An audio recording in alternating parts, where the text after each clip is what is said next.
Quem veio aqui por causa de Jesus? Então Ele está aqui no nosso meio.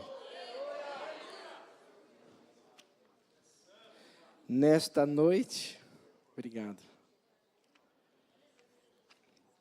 Nesta noite feliz, né? Nesta noite feliz, neste santo lugar, eu marquei o encontro com Deus.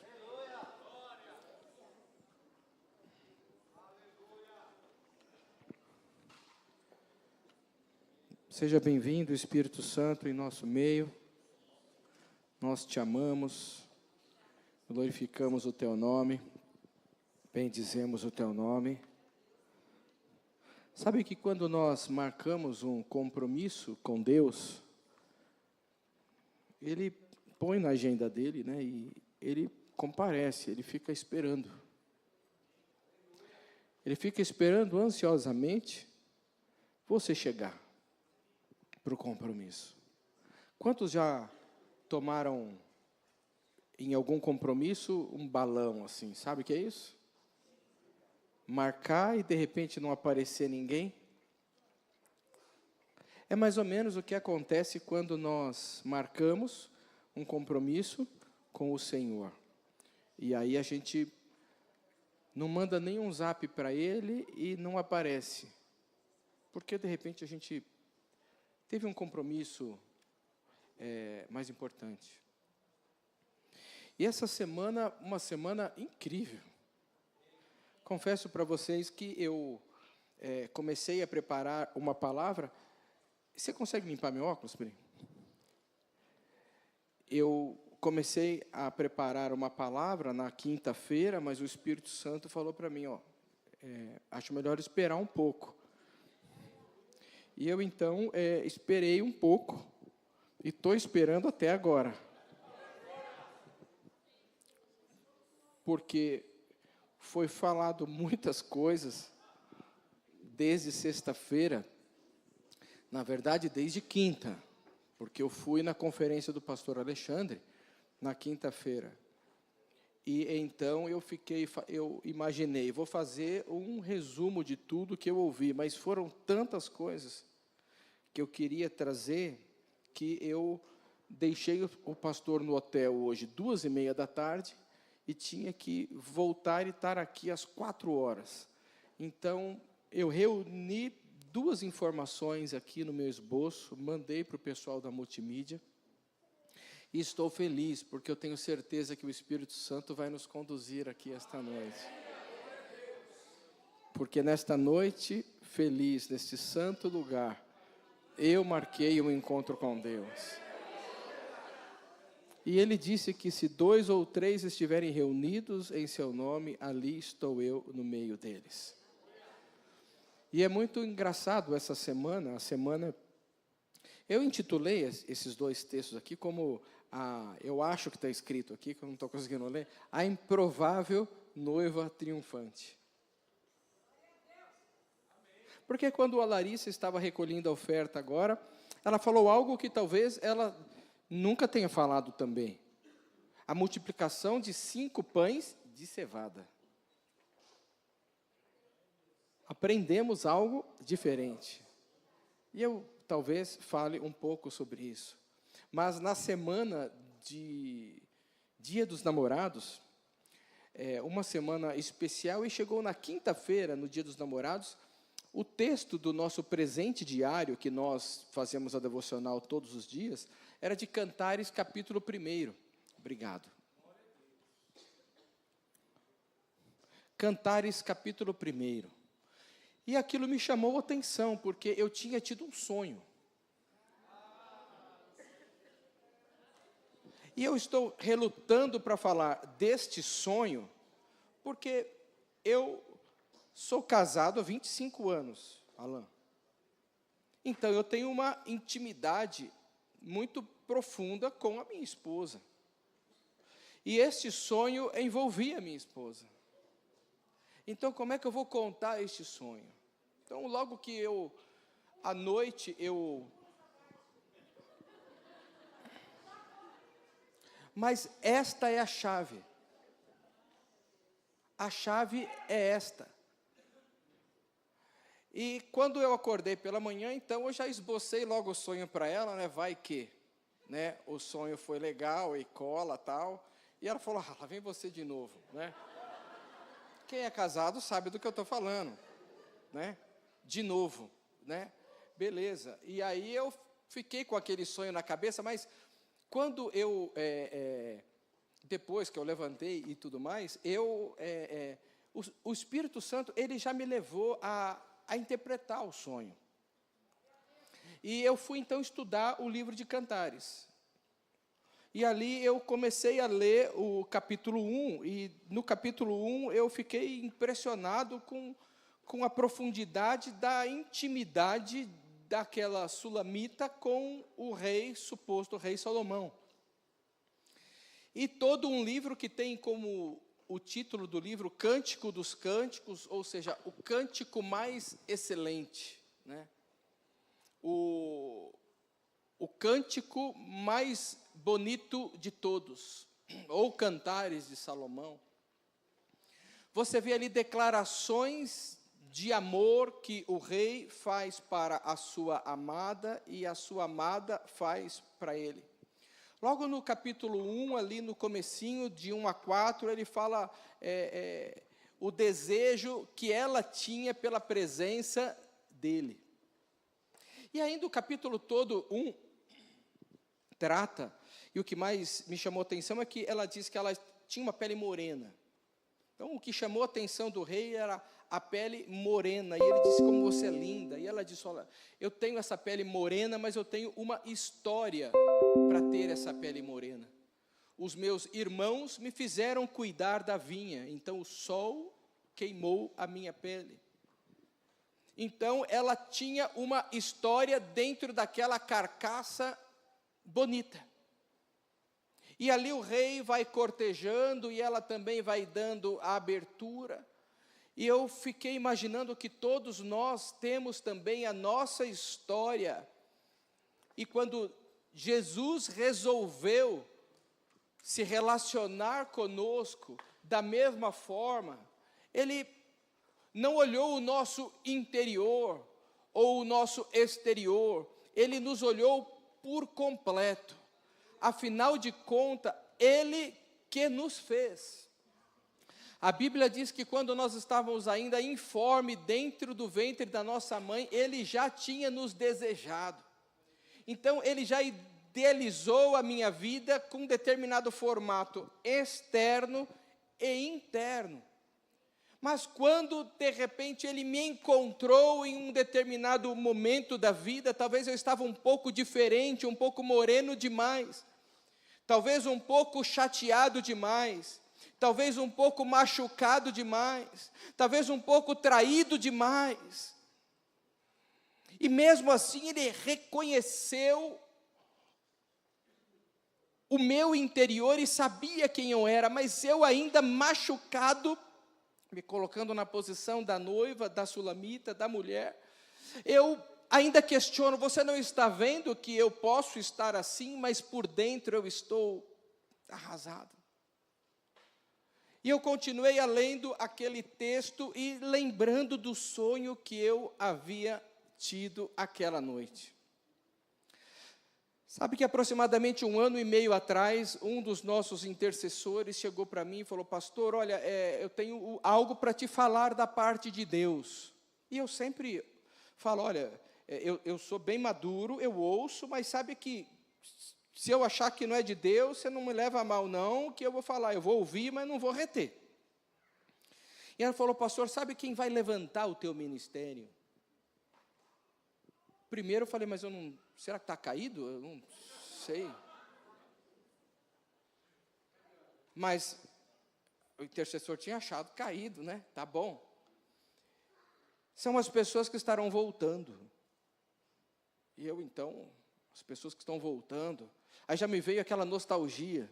Ah, o fulano de tal que foi embora para a igreja tal, o outro, aí é um monte, a lista é gigante.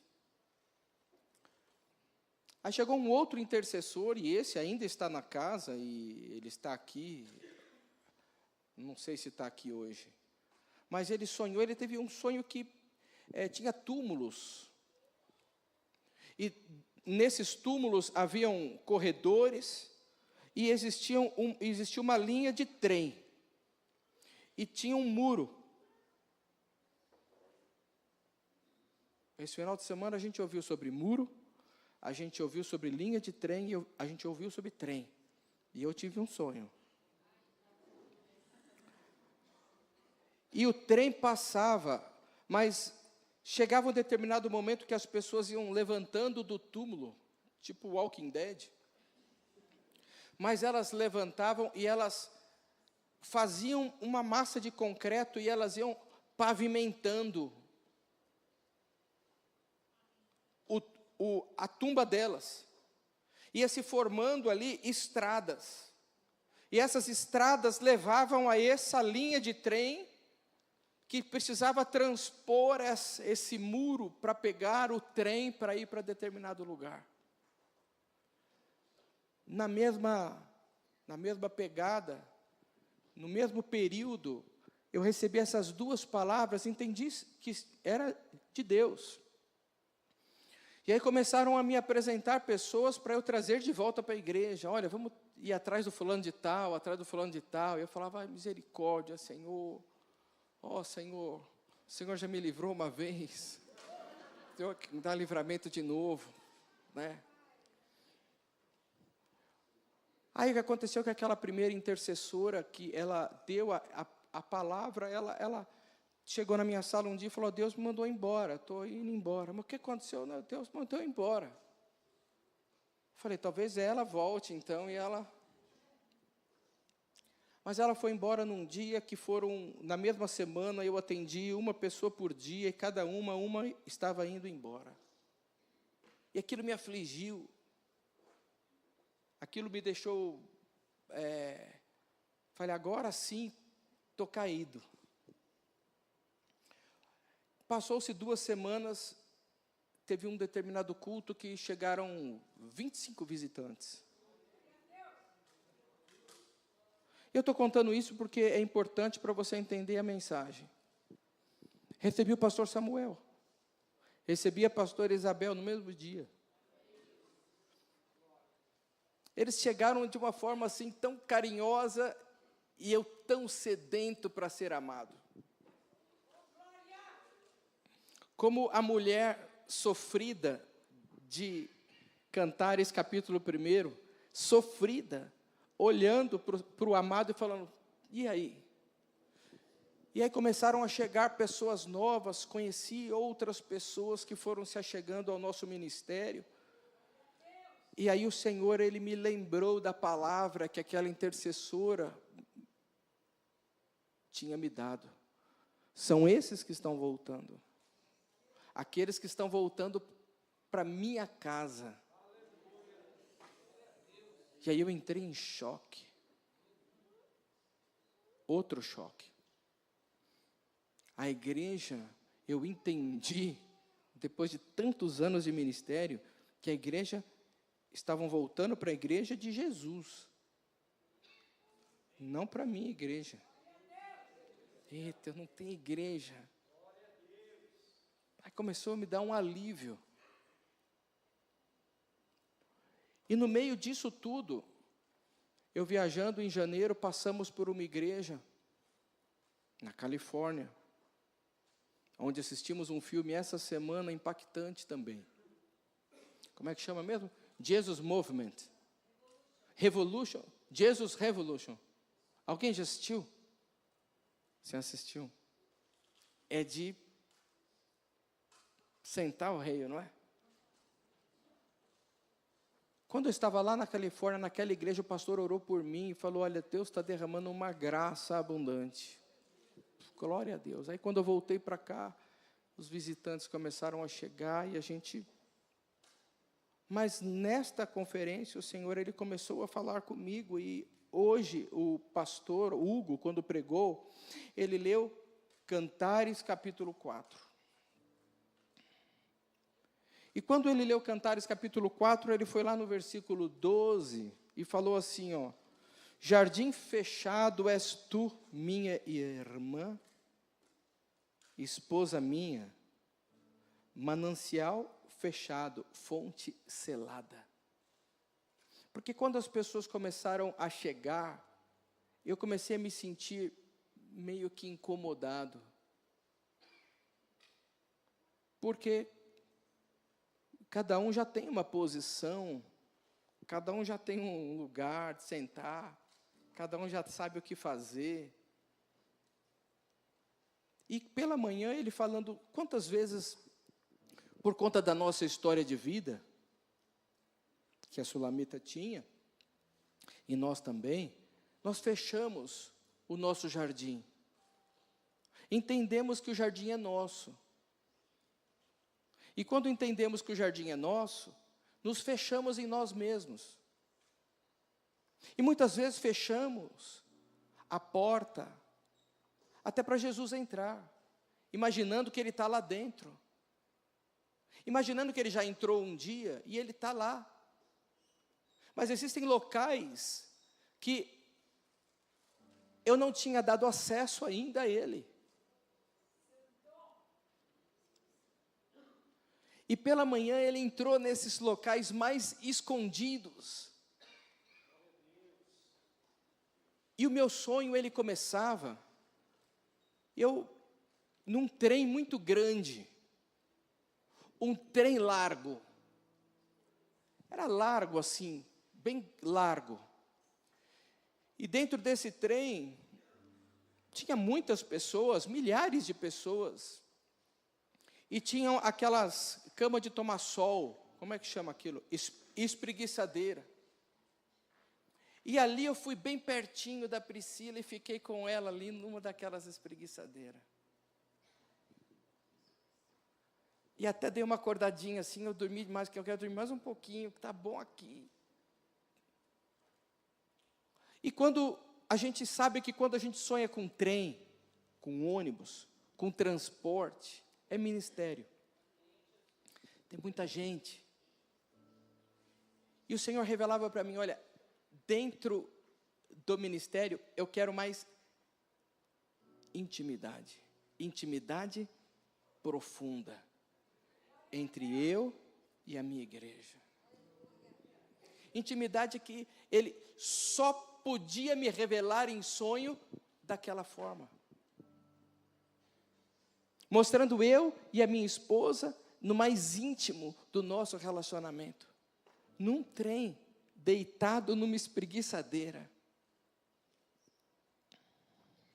E quando o pastor prega isso pela manhã, então, dizendo que Jesus estava me chamando, mas o meu jardim, a igreja que eu chamava de minha, estava fechada, com as portas fechadas. Fechadas para aqueles que viriam para me ajudar. Porque na verdade eu queria ajuda, mas mantinha as portas fechadas. E não digo portas, a porta emocional, a confiança que quem conduz a igreja é o Espírito Santo, a igreja é dele. Ele marcou um encontro com você. Foi Ele que te chamou para vir se relacionar. Mas quantas vezes Jesus tem te chamado, em Apocalipse diz que Ele está à porta, e a gente usa esse texto para fazer o apelo, para aceitar Jesus pela primeira vez. Mas a gente precisa aceitar Jesus todo dia, porque todo dia Ele está fazendo uma coisa nova. Quando Isaías diz que Deus está trabalhando até hoje e Ele faz uma coisa nova, é porque Ele não vai repetir amanhã o que Ele fez hoje. Hoje Ele tem uma coisa nova para mim e para você. E quando estávamos no mover pela manhã, as irmãs intercessoras, elas sentiam um vento. O que o vento indica? Lá em Pentecostes, eles ouviram um som como de um vento impetuoso. O vento, ele vem e ele sai arrastando. Ele sai trazendo um ar novo. Ele vem trazendo uma nova atmosfera. Ele vem trazendo um novo tempo. Foi isso que aconteceu em Pentecostes, quando eles estavam reunidos ali, de repente.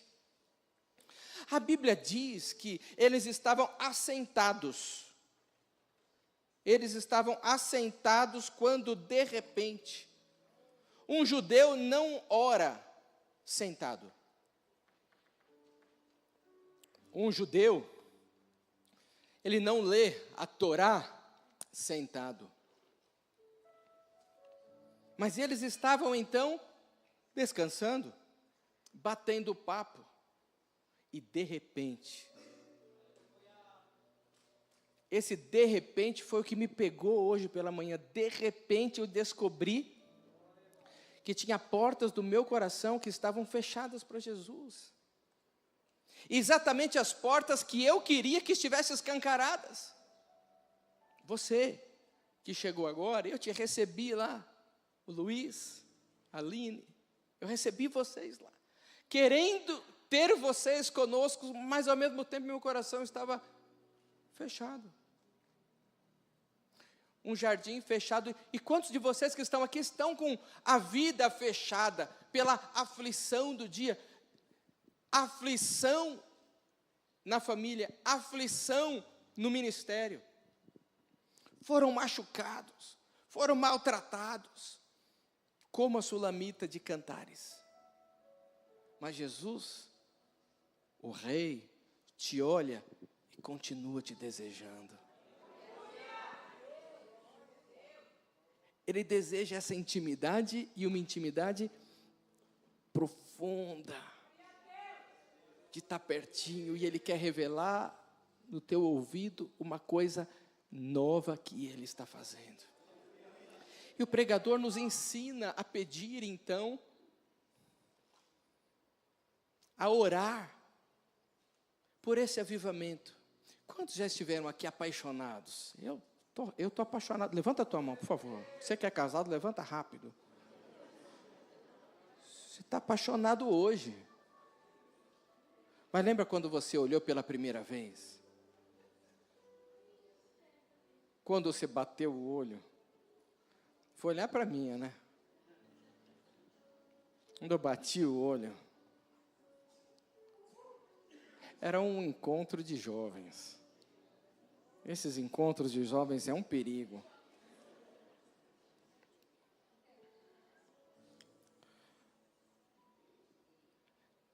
Ele nos ensina, o Senhor se revelou para mim esta manhã, me ensinando a orar pelo desejo de sentir essa paixão por Ele. Uma paixão que na verdade nunca se esfriou, mas eu deixava, por conta das frustrações, Ele um pouco de lado. Cantares capítulo 4, versículo 16. Ele nos ensinou então a fazer essa oração, e aí eu vim aqui, me arrependi, orei aqui, me arrependi, pelas portas fechadas. A pastora Marli, ela sempre fala um negócio que eu sempre achei meio estranho, mas por ela ter 73 anos, né, devia dar um pouquinho mais de ouvido. Mas ela fala: Marcelo, sabe que o Deus é o Deus de todo mundo. Como assim, Deus de todo mundo? É, todo mundo. Você falando que o Deus é Deus só dos crentes? Não tem isso, não. Deus é Deus de todo mundo. Deus amou o mundo. Não fica achando que você é a última bolacha do pacote. Mas mesmo não sendo a última bolacha do pacote, hoje Ele me pegou. De uma forma. Em Cantares capítulo 4, aquela mulher sofrida, ela então chama e diz assim: levanta-te, vento do norte. Eu moro na Vila Aricanduva, no cume de um monte assim. Meu condomínio é um prédio só, né? Chama Versol. A paisagem é linda, mas venta demais. E eu tenho que tomar muito cuidado, porque ou eu deixo as duas portas abertas para o vento entrar e sair, porque se eu deixar só uma, é perigoso levar assim uma cobertura de vidro que eu tenho lá. Então eu estou sempre antenado ali. E a noiva, ou a igreja, ou você, no caso, a sulamita, ela diz: levanta-te, vento norte, e vem, tu, vento sul. Um vento de um lado e um vento do outro lado, se encontrando num determinado lugar. E ela pede para que esses ventos se encontrem no jardim dela. O jardim que está fechado. Jesus hoje quer entrar neste jardim. Mas quando os ventos se encontram, acontece o quê? Acontece um furacão. Tuf! Acontece um poder. Tudo se movimenta. E ela diz: assopra no meu jardim, para que se destilem os seus aromas. Sabe aquele cheiro, quando você encontrou a paixão da sua vida, o cheiro já, teu coração batia mais forte. Ela diz: é isso que eu quero sentir o teu aroma. Entre o meu amado no seu jardim. Ela coloca já como que ela já era propriedade dele, como nós somos propriedade de Jesus. Ele nos encontrou, ele pagou o preço da nossa vida e nós nos tornamos dele, mas nós nos fechamos no jardim que é dele. Mas quando eu fiz essa oração hoje pela manhã, vento norte, vem, vento sul, vem e cai, que eu quero sentir o teu aroma. Me veio um arrependimento profundo. Profundo. E eu gostaria que você tivesse essa experiência de orar dessa forma. Você que quer, porque o amor, ele nunca acaba. O amor, ele tudo suporta, ele tudo crê. Existe um texto em Cantares que diz que o amor, ele é como a morte.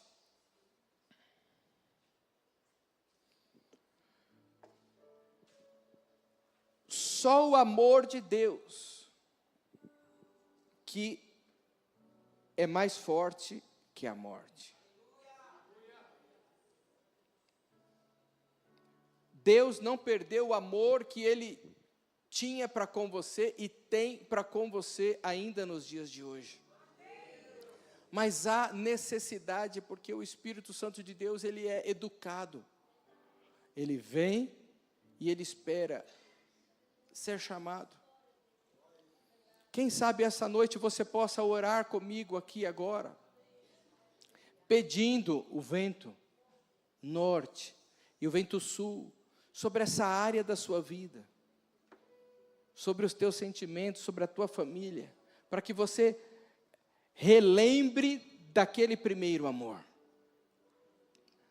O amor nunca morre, mas a Bíblia diz que nos últimos tempos, o amor de muitos esfriaria. O problema então não é acabar o amor, é o amor esfriar. Esfria de que forma?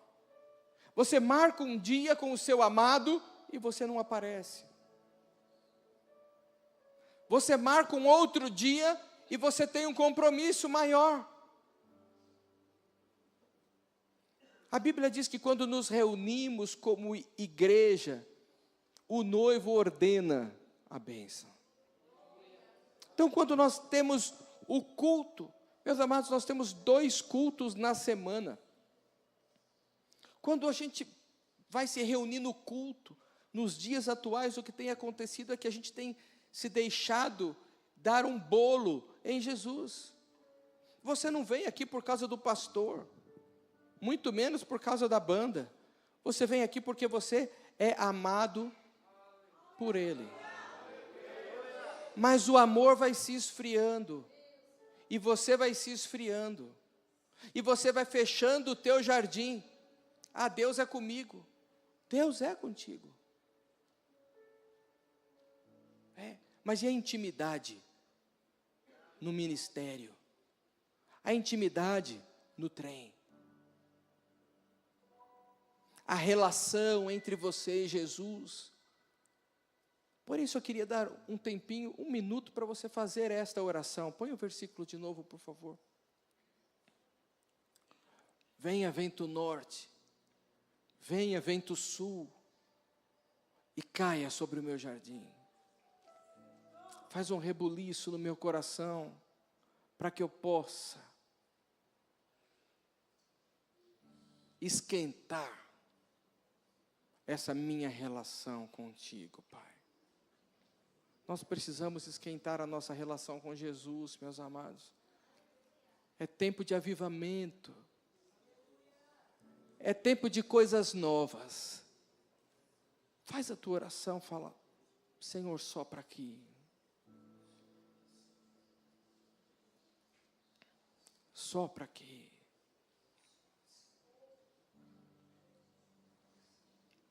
Talvez precise pedir perdão de alguma coisa para Ele. A Bíblia diz assim: não entristeça o Espírito Santo de Deus. Você trocou um encontro com Ele por um futebol. Você trocou um encontro com Ele por uma festa. Você trocou para assistir pelo YouTube. Mas você poderia vir. Você deixou Ele na mesa. Ele preparou uma mesa para você na presença dos teus inimigos. E você não veio. Ficou sozinho na mesa te esperando.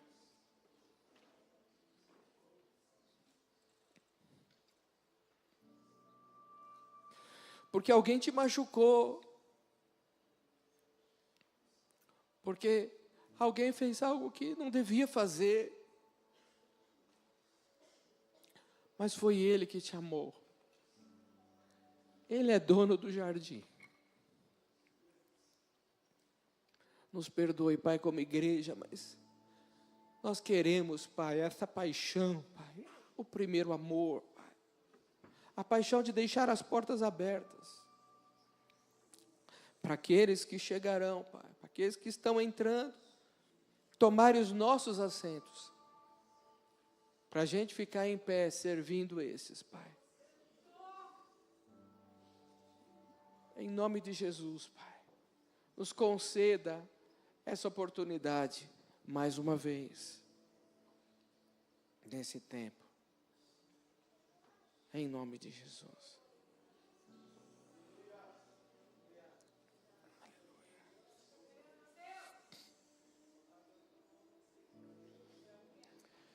Mas dentro do sonho que eu tive, eu chegava num lugar, eu tinha um destino. Todo mundo que chega num trem, uma coisa certa é, você vai chegar num destino. Diferente de um carro. Porque se você está num carro, talvez você mude o caminho, mas num trem você vai naquela linha. E aquela linha passa nos destinos, e eu cheguei num destino. E quando eu cheguei no destino, o trem parece que virou... Era uma coisa gigantesca. E eu cheguei numa igreja. Eu cheguei nesta igreja. Eu cheguei neste templo.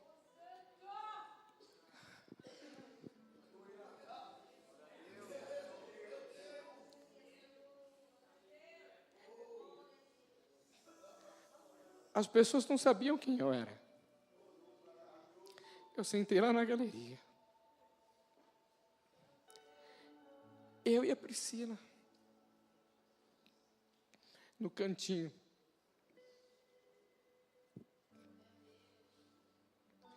E tinha alguns pastores aqui ministrando.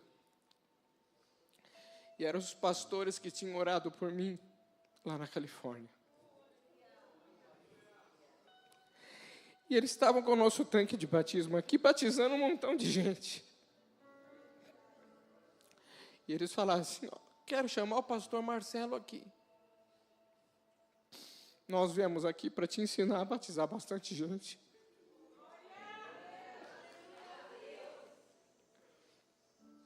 E aí eu acordei. E desde o primeiro dia eu falei, eu tive um sonho. E o pastor Aloysio, ele veio aqui e falou, eu não sei que sonho você teve, mas eu tive uma visão.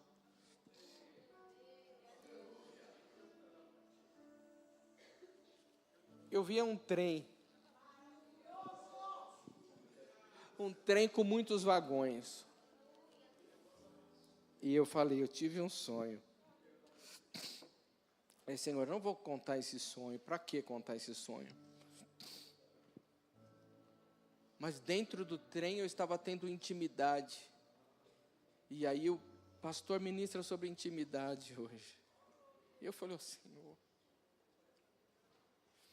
Falei, aonde entra então o batismo? As muitas pessoas. E aí o Senhor falou, mas eu falei para vocês a chave qual é? Falei, Senhor, então me revela. E Ele está se revelando agora.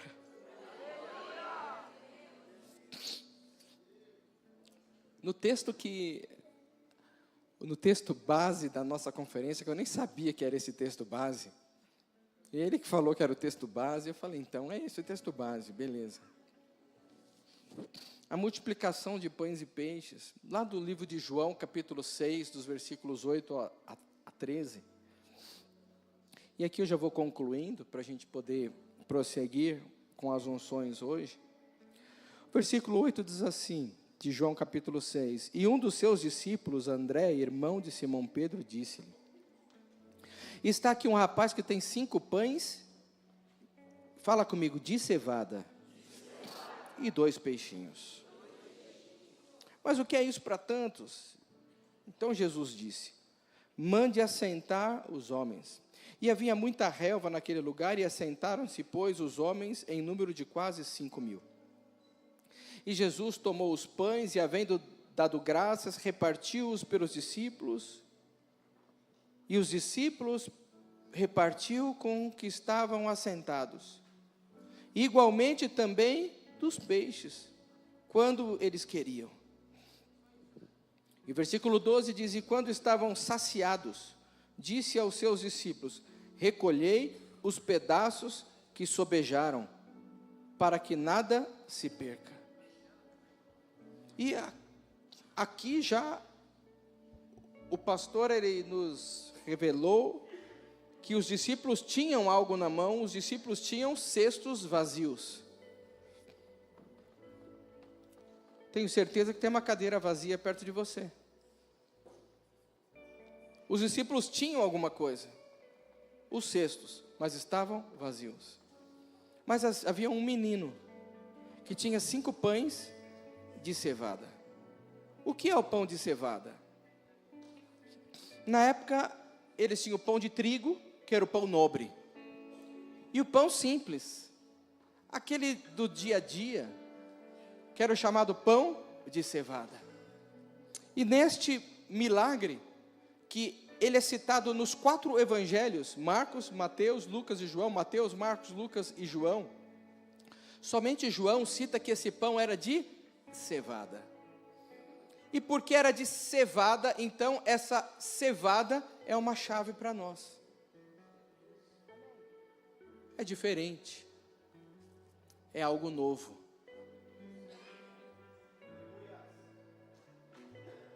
Sempre aonde tem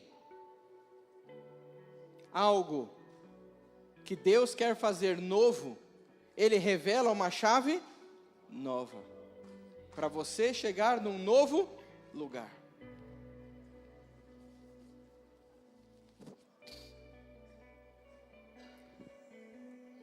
O pastor, então, que nos ministrou, ele levou a gente até um outro texto que tem pão de cevada, que nunca tinha prestado atenção nesse detalhe também, mas Deus revela coisas novas. E ele foi lá para Juízes capítulo 7, quando Gideão, então, iria enfrentar os midianitas em grande quantidade. Então Deus chega para Gideão com só os seus 300. Fala, pega um moço e vai lá dentro do arraial do inimigo, que lá eu vou te encorajar.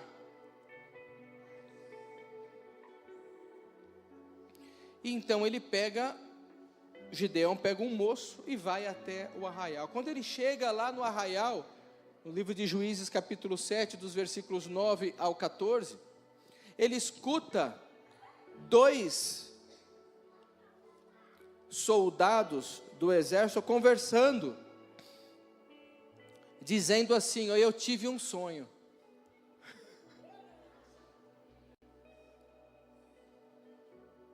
Você está sabendo por que eu estou contando o sonho para você? Porque Gideão,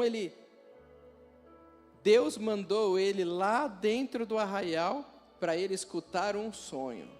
E um soldado falou: olha, eu via um pão de cevada descendo, um pão de cevada torrado, rodava pelo arraial dos midianitas, e chegava até a tenda, e a feriu, e caiu, e transbordou de cima para baixo, e ficou caída.